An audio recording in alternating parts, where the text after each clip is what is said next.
الحمد لله رب العالمين والصلاة والسلام على سيد الأنبياء والمرسلين وعلى آله وصحبه أجمعين أما بعد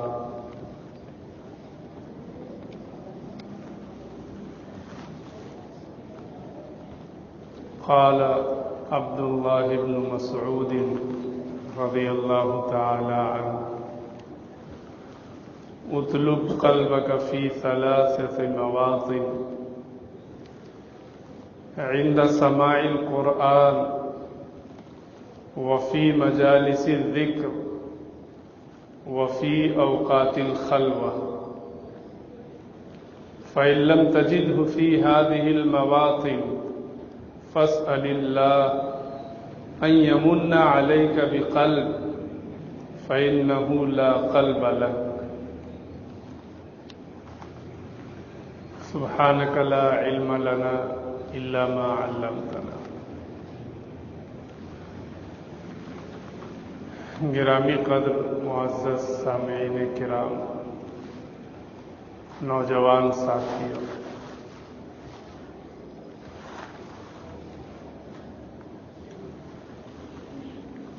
اس کائنات میں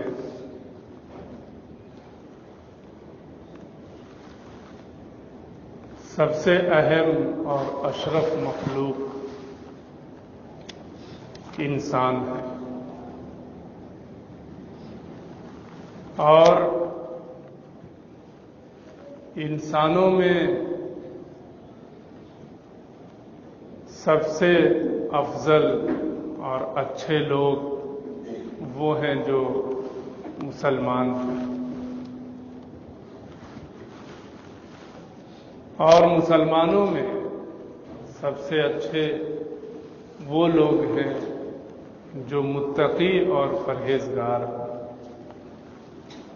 اللہ سے ڈرنے والے ہوں، تقوی اختیار کرنے والے ہوں، وہ سب سے اچھے ہیں۔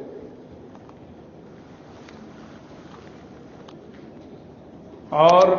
جس تقوی کی بنیاد پر انسان اور مسلمان سب سے اچھے بن جاتے ہیں،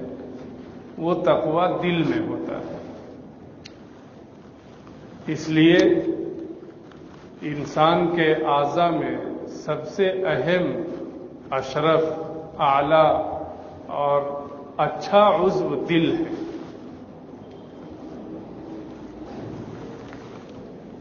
یہی دل اللہ کی محبت کا مرکز ہے، اور یہی دل سارے فساد اور بیماریوں کا مرکز بھی ہے۔ اسی لیے سرکار دو عالم صلی اللہ علیہ وسلم نے ارشاد فرمایا کہ جسم میں ایک لوتھڑا ہے، اگر وہ اچھا ہو تو پورا جسم اچھا ہوتا ہے، اور وہ اگر خراب ہو تو پورا جسم خراب ہوتا ہے، اور اس لوتھڑے کا نام دل ہے۔ اور اسی لیے اہل اللہ کے یہاں، بزرگوں کے یہاں جسم پر محنت کم کرائی جاتی ہے اور دل پر محنت زیادہ کرائی جاتی ہے، اور اسی لیے دل کی نگرانی بہت ضروری ہے۔ دل میں کیسے خیالات آ رہے ہیں، اچھے یا برے، اس کا تجزیہ کرنا اور اس کے بارے میں سوچنا ایک مسلمان کی سب سے بڑی ذمہ داری ہے۔ حضرت عبداللہ ابن مسعود رضی اللہ تعالی کا ایک قول جو بہت قیمتی اور بڑی اہمیت کا حامل ہے، ابن القیم رحمۃ اللہ علیہ نے بدائع الفوائد نامی کتاب میں حضرت ابن مسعود رضی اللہ تعالیٰ عنہ کا یہ قول نقل کیا ہے، جس میں حضرت عبداللہ ابن مسعود رضی اللہ تعالی عنہ نے فرمایا کہ 3 جگہوں میں اپنا دل تلاش کرو، یعنی تمہارے سینے میں دل ہے یا نہیں، اور وہ دل دھڑک رہا ہے اللہ کی یاد میں یا نہیں، یہ جانچنے کے لیے 3 جگہوں میں سے کسی ایک جگہ میں اپنا دل تلاش کرو۔ یہاں رک کر یہ بھی سمجھنے کی چیز ہے کہ ایک دل تو وہ ہے جو دھڑک رہا ہے، جس کی وجہ سے ہم زندہ ہیں، اور ایک دل وہ ہے جو اس دل کے اندر موجود ہے،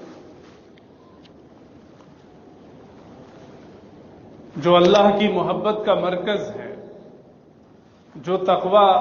کا مرکز ہے، اور اسی دل میں شیطان وسوسے بھی ڈالتا ہے،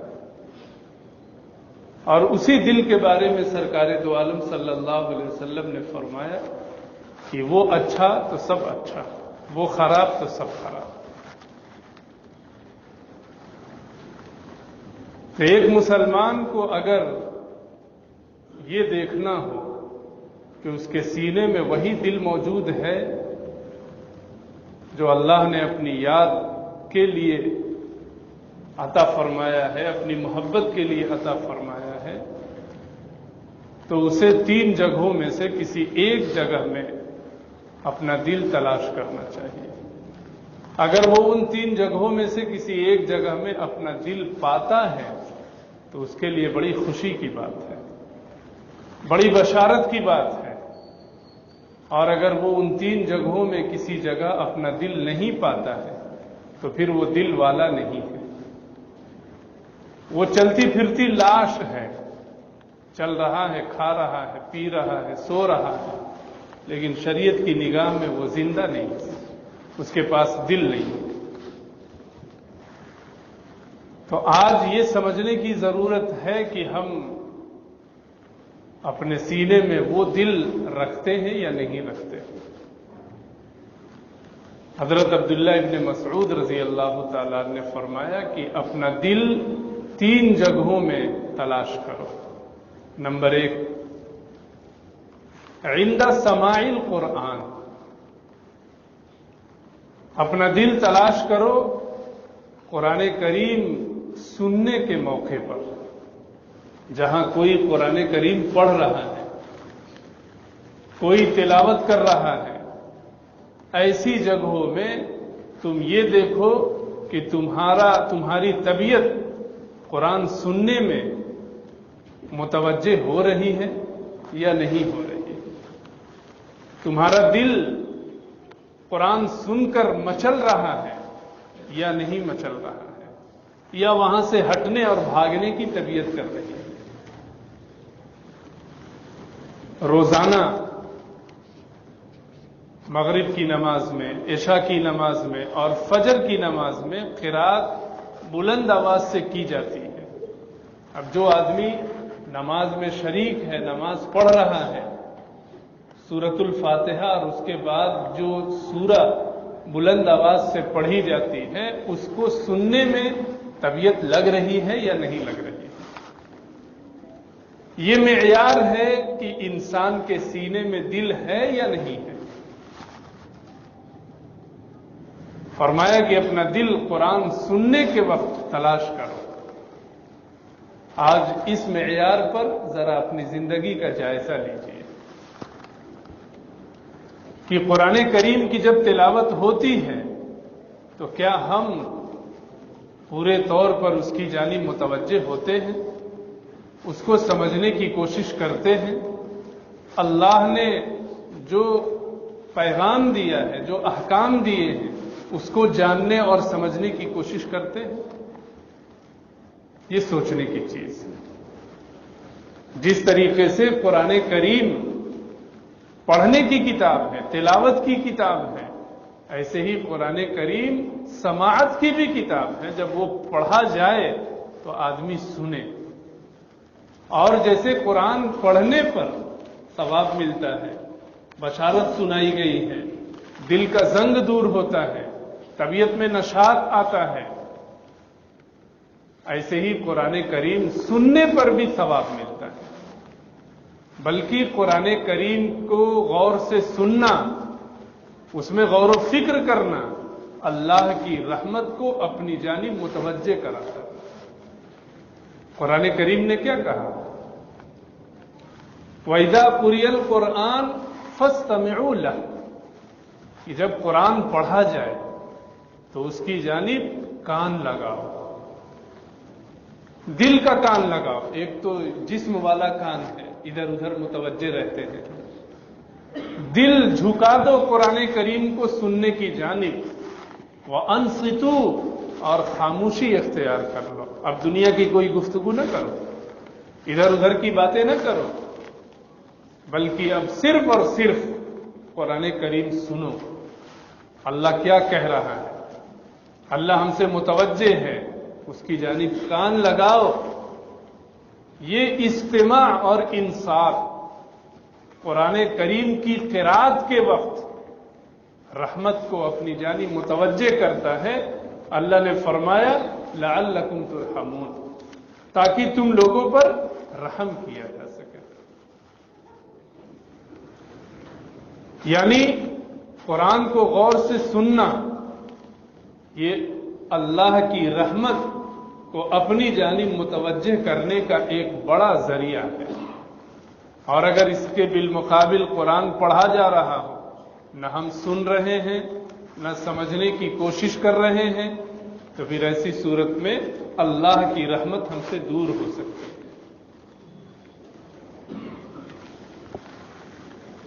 تو اپنا دل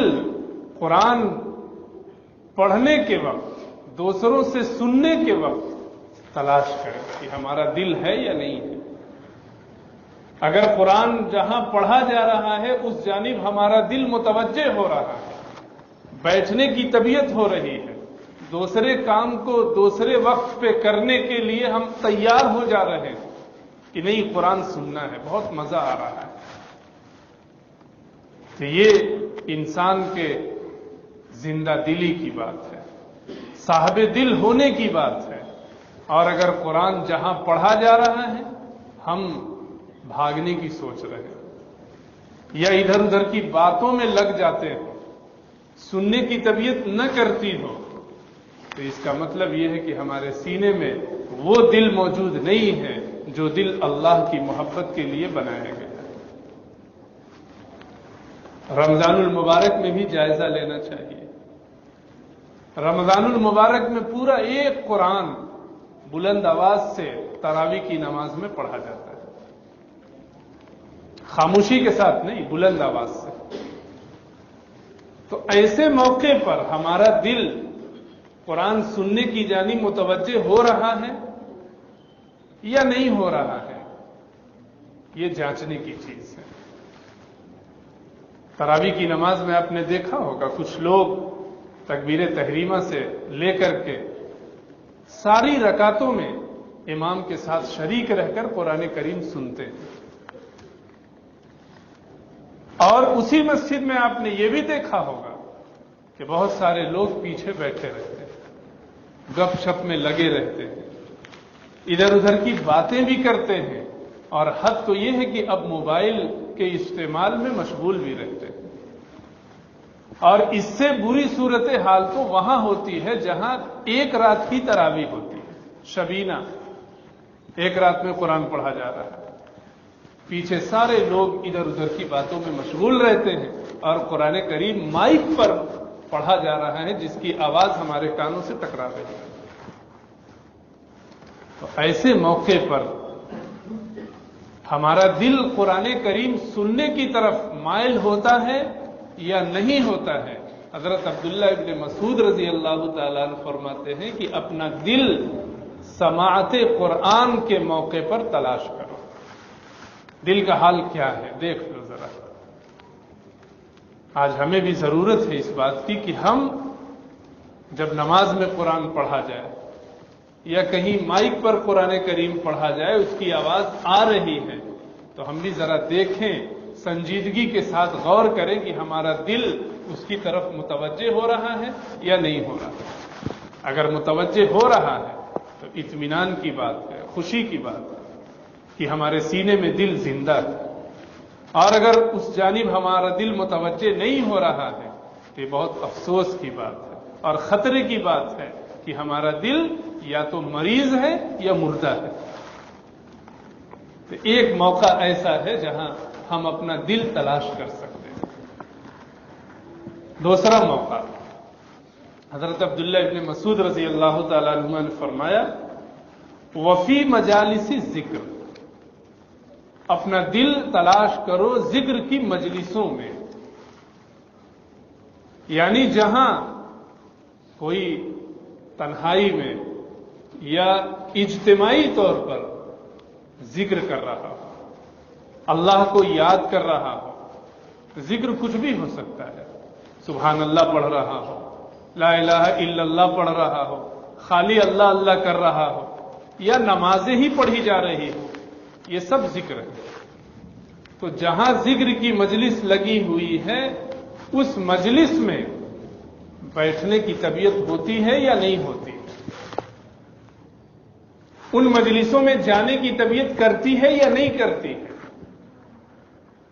ان مجلسوں میں جانے کے لیے اپنے کام کو دوسرے وقت پر ٹالنے کی طبیعت ہوتی ہے یا نہیں ہوتی ہے؟ یہ جب جائزہ لیں گے تو دو طرح کے لوگ ملیں گے۔ کچھ لوگ ایسے ہوں گے جن کو ذکر کی مجلسوں سے نفرت ہوتی ہے،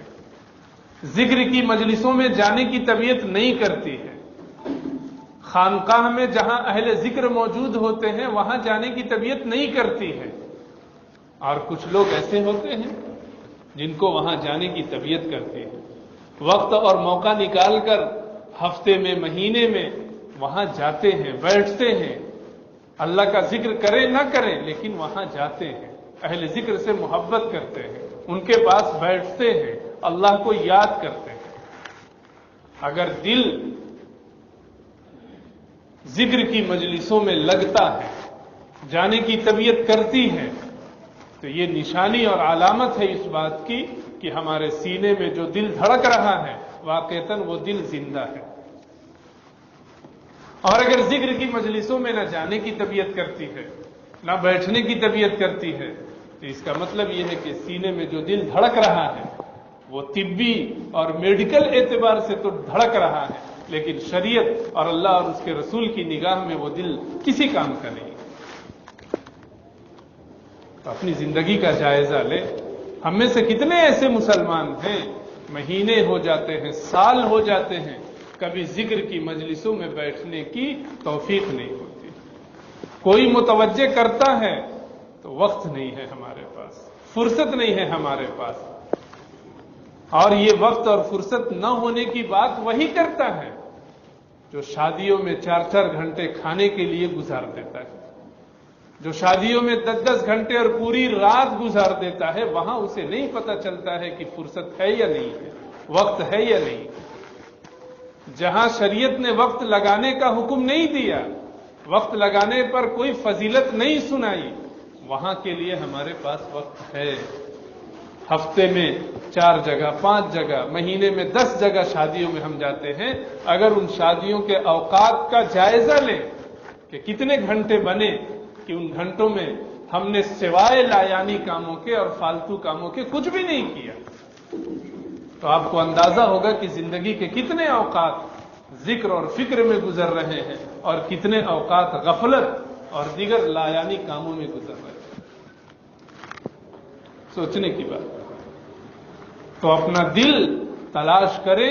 ذکر کی مجلس میں کی طبیعت لگتی ہے یا نہیں لگتی ہے، جہاں نمازیں ہو رہی ہیں وہاں جانے کی طبیعت ہوتی ہے یا نہیں ہوتی ہے۔ یہ معیار ہے اپنا دل تلاش کرنے کا۔ اور تیسری جگہ حضرت ابن مسعود رضی اللہ تعالیٰ نے بیان فرمائی، وفی اوقات الخلوتی، تمہارے سینے میں دل ہے، اس کو جانچنے کے لیے یہ دیکھو کہ تنہائی کے اوقات میں تمہارا دل تمہیں کیا حکم دے رہا ہے۔